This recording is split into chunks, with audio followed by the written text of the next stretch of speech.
Entonces por eso da coraje que yo diga estas cosas, pero bueno, es lo que yo pienso y además tengo la evidencia para demostrarlo.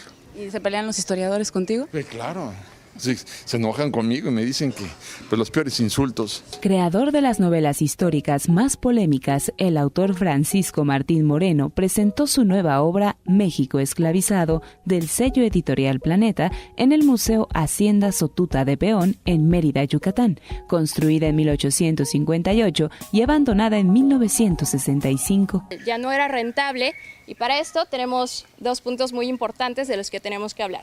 El primero es la reforma agraria de 1937.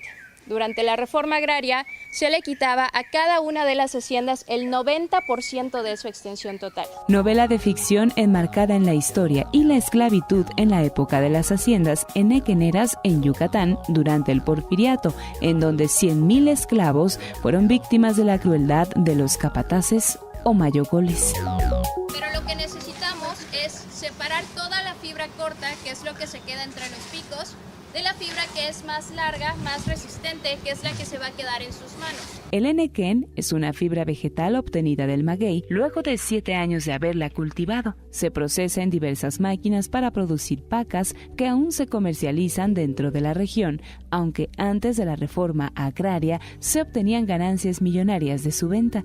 Contexto histórico que es factor clave dentro de la novela de Martín Moreno. Porque cada uno de estos hacendados tenía aproximadamente 15 de estas casas de campo.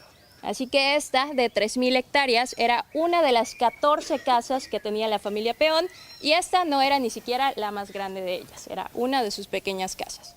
Así que al ser tan grandes, cada hacienda tenía su propia moneda, por lo que los empleados prácticamente vivían aquí en esclavitud. Estaba totalmente abandonado, en ruinas.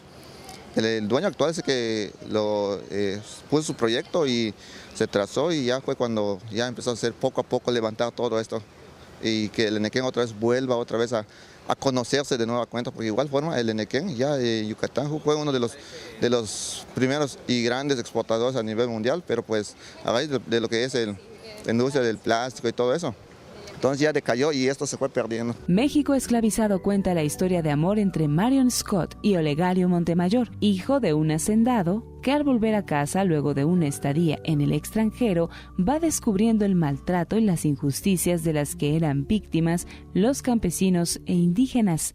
Entonces, ¿cómo es posible que ellos cobraran en dólares y pagaran con fichas? Y que hubiera leyes que así lo permitían, porque las leyes las hacían los hacendados, y los hacendados eran enequeneros, los diputados eran empleados de los enequeneros, y los curas vivían de los enequeneros, no había manera que se salvaran.